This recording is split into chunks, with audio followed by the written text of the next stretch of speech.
রাত তখন ঠিক 2:17 ঢাকার গুলশান এলাকার অভিজাত অ্যাপার্টমেন্ট কমপ্লেক্স সিলভার টাওয়ারের 9ম তলায় ড আরিফ হোসেনের ফ্ল্যাটে আলো জ্বলছিল। তিনি তার বিশাল স্টাডিতে বসে কাজ করছিলেন। সিসিটিভি ক্যামেরায় স্পষ্ট দেখা যাচ্ছিল সাদা পাঞ্জাবি পরা, চশমা নাকে, মাথায় ঘন কিন্তু অর্ধেক পাকা চুল। তিনি কিছু একটা লিখছিলেন, মাঝে মাঝে পুরনো বই উল্টাচ্ছিলেন। তারপর ঠিক রাত 2:18 ক্যামেরার ফুটেজে দেখা গেল তিনি হঠাৎ থেমে গেলেন, মাথা তুললেন, যেন কিছু একটা শুনিলেন বা অনুভব করলেন। তারপর ধীরে ধীরে দাঁড়ালেন। এরপরে দৃশ্যটি দেখে তদন্তকারী প্রতিটি অফিসার হতবাক হয়ে গিয়েছিলেন। ড আরিফ হোসেন হাওয়ায় মিলিয়ে গেলেন। কোনো দরজা খোলেনি, কোনো জানালা নড়েনি, কোনো শব্দ হয়নি। শুধু এক মুহূর্তে তিনি আছেন, পরের মুহূর্তে চেয়ার খালি, টেবিলে খোলা বই, জ্বলন্ত কফির কাপ, আর ঘরে কেউ নেই। ড আরিফ হোসেন ছিলেন বাংলাদেশের সবচেয়ে আলোচিত এবং বিতর্কিত বুদ্ধিজীবীদের একজন।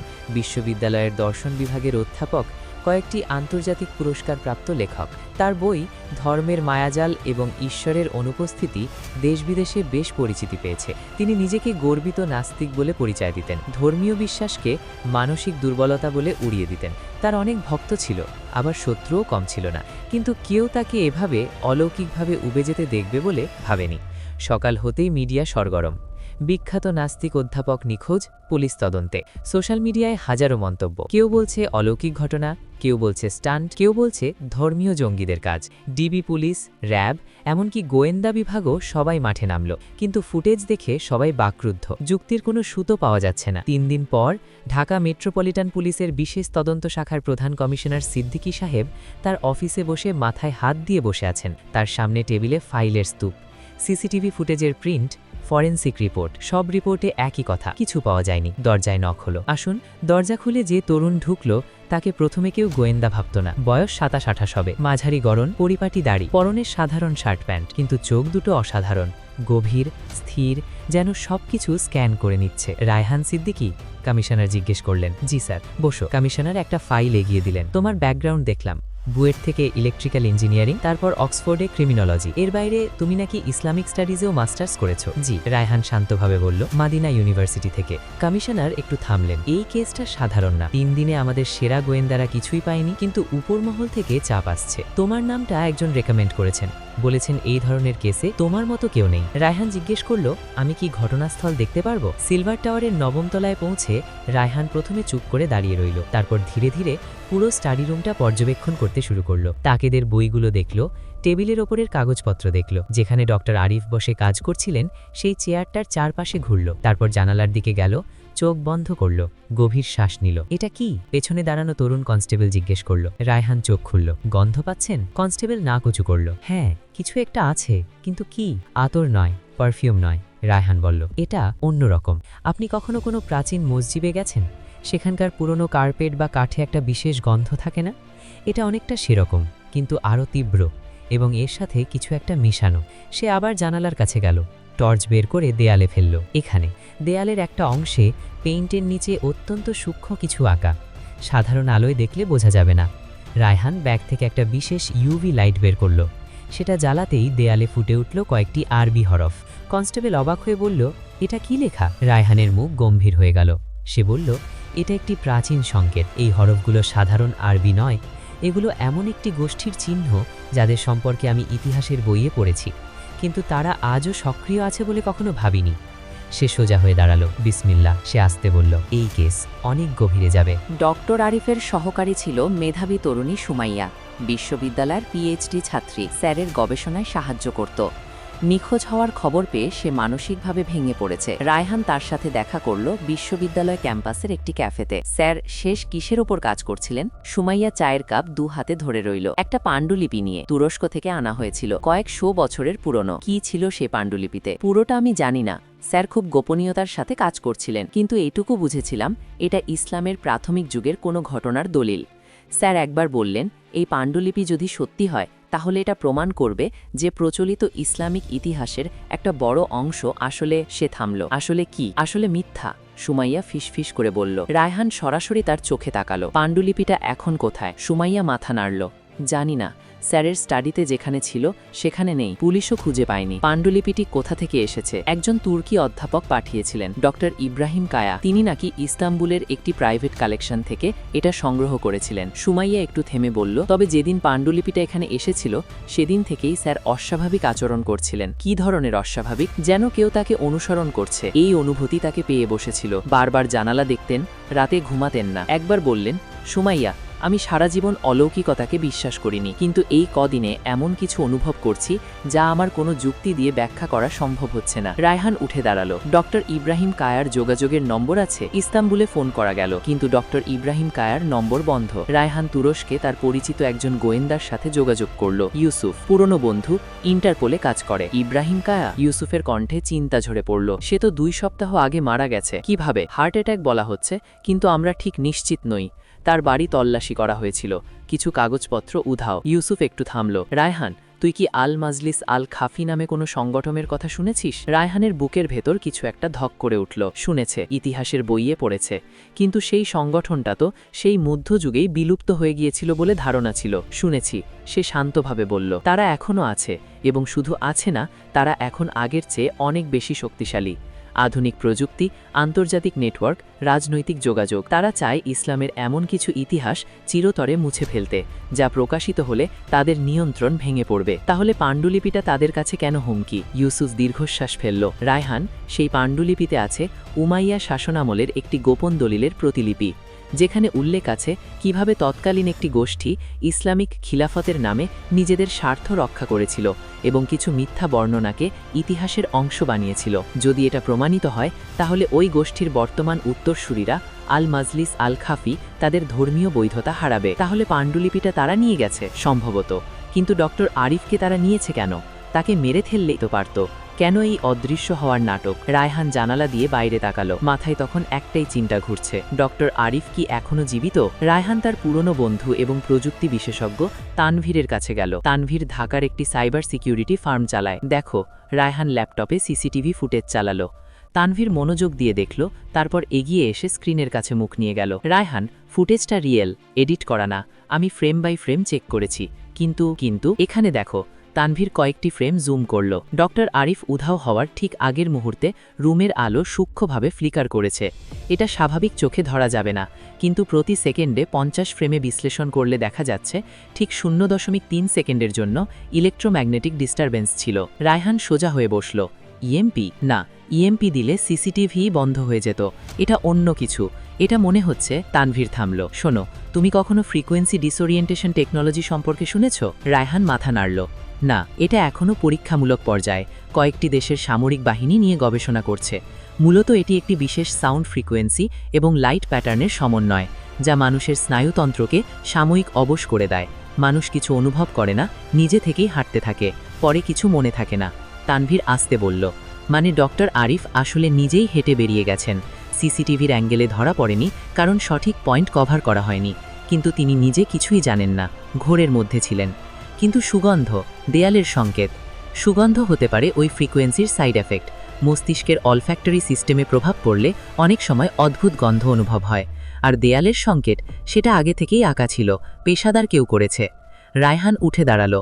তাহলে তারা পেশাদার, আন্তর্জাতিক যোগাযোগ আছে, প্রযুক্তির অ্যাক্সেস আছে, এবং তারা জানে কিভাবে মানুষকে নিখোঁজ করতে হয়। সেই রাতে রায়হান অনেকক্ষণ জায়নামাজে বসে রইল, তাহাজ্জুদ পড়ল, তারপর বসে রইল অন্ধকারে। তার মাথায় 2টো প্রশ্ন ঘুরছে। প্রথমত, ডক্টর আরিফ কোথায়? দ্বিতীয়ত, সেই পাণ্ডুলিপিতে আসলে কি ছিল? রায়হান জানে ইসলামের ইতিহাস নিয়ে অনেক মিথ্যা প্রচার করা হয়েছে, কিন্তু সে এটাও জানে সত্যিকারের ইসলামিক ইতিহাস এত শক্তিশালী যে কোনো বানোয়াট পাণ্ডুলিপি তাকে নাড়াতে পারবে না। কুরআন সংরক্ষিত, হাদিসের বিশাল বিজ্ঞান সংরক্ষিত। তাহলে আল মাজলিস আল খাফি কি ভয় পাচ্ছে? হয়তো সত্য প্রকাশিত হোক, এটা তারা চায় না, এমন কোনো সত্য যা তাদের নিজেদের বানানো মিথ্যার মুখোশ খুলে দেবে। রায়হান একটা দীর্ঘশ্বাস ফেলল। ইয়া আল্লাহ, আপনি সত্যকে সত্য করে দেখান এবং সত্যের ওপর চলার তৌফিক দেন। মিথ্যাকে মিথ্যা করে দেখান এবং মিথ্যা থেকে বেঁচে থাকার শক্তি দেন। ফজরের আজান শুনে সে উঠল। আজ তাকে একটা ঝুঁকি নিতে হবে। রায়হান জানতে পেরেছিল আল মাজলিস আল খাফির ঢাকায় একটি সক্রিয় সেল আছে। তারা একটি বেসরকারি সংস্থার আড়ালে কাজ করছে। সংস্থার নাম ইন্টারন্যাশনাল হিস্টোরিক্যাল ডকুমেন্টেশন সেন্টার। অফিসটি মতিঝিলে। রায়হান সেখানে গেল একজন গবেষক সেজে। তার পকেটে ছোট্ট একটা রেকর্ডার, কানে অদৃশ্য ইয়ারবাড। ওপাশে তানভীর এবং ইউসুফ। আমি ডক্টর আরিফের একজন ছাত্র, সে বলল রিসেপশনিস্টকে। তার একটি গবেষণার কিছু কাগজপত্র আমার কাছে আছে। শুনেছি আপনারা এই ধরনের ডকুমেন্ট সংগ্রহ করেন। রিসেপশনিস্ট একটু অবাক হলো, তারপর ফোনে কারো সাথে কথা বলল। আপনাকে ভেতরে যেতে বলা হচ্ছে। ভেতরে একটা বড় কক্ষ। সেখানে বসে একজন মধ্যবয়স্ক ভদ্রলোক, পরিষ্কার স্যুট, চকচকে চুল, হাসি মাখা মুখ। পরিচয় দিল ডক্টর করিম। বসুন, করিম বলল। তো আপনার কাছে ডক্টর আরিফের কাগজপত্র আছে? হ্যাঁ। রায়হান একটা ফাইল এগিয়ে দিল। ফাইলে আসলে সাধারণ কিছু প্রিন্ট, কিন্তু ফাইলের ভেতরে একটা ক্ষুদ্র ট্র্যাকার। করিম ফাইলটা খুলল, মনোযোগ দিয়ে দেখল, তারপর হঠাৎ মুখ তুলল। হাসিটা মিলিয়ে গেছে। আপনি গোয়েন্দা রায়হান, তাই না? রায়হান শান্তভাবে বলল, হ্যাঁ। বোকামি করলেন। করিম উঠে দাঁড়ালো। পেছনের দরজা দিয়ে দুজন লোক ঢুকল, বড় চেহারা, হাতে ছোট যন্ত্র। রায়হান কানের ইয়ারবাডে ফিসফিস করল, এখনই। পরের 5 মিনিট ছিল অত্যন্ত বিশৃঙ্খল। পুলিশের একটি দল বাইরে থেকে ঢুকল। তানভীর এবং ইউসুফ আগে থেকেই সেখানে অপেক্ষায় ছিল। করিম এবং তার লোকজনকে ঘিরে ফেলা হলো। কিন্তু করিম হাসছে। আপনারা কি পেলেন? কিছুই না। ডক্টর আরিফ কোথায় সেটা আপনারা জানেন না। পাণ্ডুলিপি কোথায় সেটাও জানেন না। আমাদের কাছে কোনো প্রমাণ নেই। রায়হান তার দিকে সরাসরি তাকালো। ডক্টর আরিফ জীবিত? করিম চুপ। তিনি জীবিত, রায়হান বলল। কারণ মৃত মানুষকে ভয় দেখানো যায় না। আপনারা তাকে দিয়ে কিছু একটা করাতে চান। হয়তো পাণ্ডুলিপিটা কোথায় আছে সেটা জানতে চান, অথবা তাকে দিয়ে পাণ্ডুলিপিটাকে জাল বলে ঘোষণা করাতে চান। করিমের মুখে একটা সূক্ষ্ম পরিবর্তন এলো। আমি ঠিক ধরেছি, রায়হান শান্তভাবে বলল। ট্র্যাকারটা কাজ করেছিল। ফাইলটা নিয়ে করিমের একজন সহযোগী আগেই সরে পড়েছিল। সে গিয়েছিল কেরানীগঞ্জের একটি পুরনো গুদাম ঘরে। পুলিশ সেখানে পৌঁছালো রায়হান সহ। গুদামের একটি গোপন কক্ষে পাওয়া গেল ডক্টর আরিফকে। তিনি শারীরিকভাবে অক্ষত, কিন্তু মানসিকভাবে বিপর্যস্ত। সপ্তাহখানিকের বন্দিজীবনে তার চুল এলোমেলো, চোখের নিচে কালি। রায়হান তার পাশে বসল। আপনি নিরাপদ এখন। ডক্টর আরিফ কাপা গলায় বললেন, পাণ্ডুলিপিটা তারা চায়, আমি জানি, কিন্তু এখন সেটা না ভেবে একটু শ্বাস নিন। ডক্টর আরিফ রায়হানের দিকে তাকালেন। তার চোখে অদ্ভুত একটা প্রশ্ন। তুমি কি মুসলমান? হ্যাঁ। আমাকে বাঁচাতে এলে? রায়হান একটু হাসল। একজন মানুষ বিপদে পড়েছেন, আমি গোয়েন্দা, এটাই আমার কাজ। ডক্টর আরিফ চুপ করে রইলেন কিছুক্ষণ, তারপর বললেন, ওরা আমাকে বলেছিল পাণ্ডুলিপিটা কোথায় আছে বললে আমাকে ছেড়ে দেবে। আপনি বলেননি? বলতে পারিনি, কারণ আমি জানি না। একটা করুণ হাসি। পাণ্ডুলিপিটা আমি আগেই একটা নিরাপদ জায়গায় পাঠিয়ে দিয়েছিলাম। যে রাতে ওরা আমাকে নিয়ে যায় তার 2 দিন আগে। কোথায়? ডক্টর আরিফ একটু থামলেন। ইস্তানবুলের একটি মসজিদের ইমামের কাছে। ডক্টর ইব্রাহিম তাকে বিশ্বাস করতেন। ইব্রাহিম মরে যাওয়ার আগে আমাকে বলে গিয়েছিলেন, যদি কোনো বিপদ হয় সেখানে পাঠাও। রায়হান ধীরে মাথা নাড়ল। আল্লাহর পরিকল্পনা কতটা গভীর। একজন নাস্তিক বুদ্ধিজীবী, যিনি সারা জীবন ধর্মকে অস্বীকার করেছেন, শেষমেশ একটি মসজিদের ইমামের কাছে সত্য সংরক্ষণের ভার দিয়েছেন। পরের দিন ডক্টর আরিফকে দেখতে গেল রায়হান। ডক্টর আরিফ একটু ভালো আছেন, বিছানায় বসে বাইরের দিকে তাকিয়ে আছেন। রায়হান চেয়ার টেনে বসল। একটা প্রশ্ন করব? করো। পাণ্ডুলিপিটা আপনি পড়েছেন, সেখানে কি ছিল? ডক্টর আরিফ দীর্ঘ নিঃশ্বাস ফেললেন। সত্যি কথা বলতে গেলে আমি যে আশা করেছিলাম তা পাইনি। মানে, আমি ভেবেছিলাম এটা ইসলামকে মিথ্যা প্রমাণ করবে। কিন্তু তিনি থামলেন। পাণ্ডুলিপিতে আছে উমাইয়া শাসনামলের একটি গোপন চুক্তির বিবরণ। সেখানে কিছু ক্ষমতালোভী মানুষ ইসলামের নামে নিজেদের রাজনৈতিক স্বার্থ রক্ষা করেছিল এবং কিছু মিথ্যা ইতিহাস তৈরি করেছিল। এটা তো ইসলামকেই দুর্বল করে। না, ডক্টর আরিফ মাথা নাড়লেন। এটাই আমাকে অবাক করেছে। পাণ্ডুলিপিতে স্পষ্ট আছে, সেই সময়কার সৃষ্টিকার ইসলামিক পণ্ডিতরা এই মিথ্যার বিরুদ্ধে দাঁড়িয়েছিলেন। কোরআন ছিল, হাদিসের যাচাই পদ্ধতি ছিল। তারা মিথ্যাকে প্রমাণসহ প্রত্যাখ্যান করেছিলেন। পাণ্ডুলিপিটা আসলে ইসলামের দুর্বলতার দলিল নয়, বরং ইসলামের সত্য অন্বেষণের শক্তির দলিল। রায়হান চুপ করে শুনছিল, কিন্তু আল মাজলিস আল খাফি এটা প্রকাশিত হতে দিতে চায় না। ডক্টর আরিফ বললেন, কারণ এই পাণ্ডুলিপিতে তাদের পূর্বপুরুষদের মিথ্যার কথা আছে এবং কিভাবে সেই মিথ্যা পরবর্তী কয়েক শতাব্দীতে একটা ক্ষমতালোভী গোষ্ঠীকে টিকিয়ে রেখেছে তারও উল্লেখ আছে। দীর্ঘ নীরবতা। তারপর ডক্টর আরিফ আস্তে বললেন, রায়হান, আমি সারা জীবন ঈশ্বরকে অস্বীকার করেছি, কিন্তু গত সপ্তাহে ওই অন্ধকার কক্ষে বন্দি থেকে আমি প্রথমবারের মতো প্রার্থনা করেছিলাম। রায়হান একটু সামনে ঝুঁকল।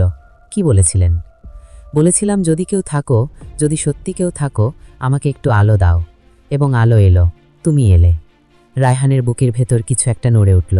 সে বলল, আলো আমি আনিনি স্যার, আল্লাহ পাঠিয়েছেন, আমি শুধু মাধ্যম। 2 মাস পরে পাণ্ডুলিপিটা ইস্তানবুল থেকে উদ্ধার করা হয়েছে। একটি আন্তর্জাতিক একাডেমিক বোর্ড এটা যাচাই করছে। আল মাজলিস আল খাফির বেশ কয়েকজন সদস্য গ্রেপ্তার হয়েছে। রায়হান তার ছোট অফিসে বসে একটা ফাইল বন্ধ করল। দরজায় নক। আসুন। ডক্টর আরিফ ঢুকলেন। তার চেহারায় এখন অনেকটা শান্তি, হাতে একটা বই। তোমার জন্য। বইটা এগিয়ে দিলেন। রায়হান দেখল ডক্টর আরিফের নতুন বই, নাম সত্যের সন্ধানে। আমার নতুন গবেষণা, এবার অন্য দিক থেকে শুরু করছি। রায়হান বইটা হাতে নিল, একটু হাসল। জাজাকাল্লাহ খায়রান স্যার। ডক্টর আরিফ থমকে গেলেন। এর মানে? আল্লাহ আপনাকে উত্তম প্রতিদান দিন। ডক্টর আরিফ কিছুক্ষণ চুপ রইলেন, তারপর আস্তে বললেন, এই কথাটা শিখতে হবে মনে হচ্ছে। রায়হান হাসল। জানালা দিয়ে বিকেলের রোদ এসে পড়েছে ঘরে। অন্ধকারের পরে আলো আসে, মিথ্যার পরে সত্য টিকে থাকে, এটাই চিরন্তন নিয়ম। এবং সত্য এসে গেছে এবং মিথ্যা বিলুপ্ত হয়ে গেছে। নিশ্চয় মিথ্যা তো বিলুপ্ত হওয়ারই ছিল। সূরা বানী ইসরাঈল আয়াত ৮১।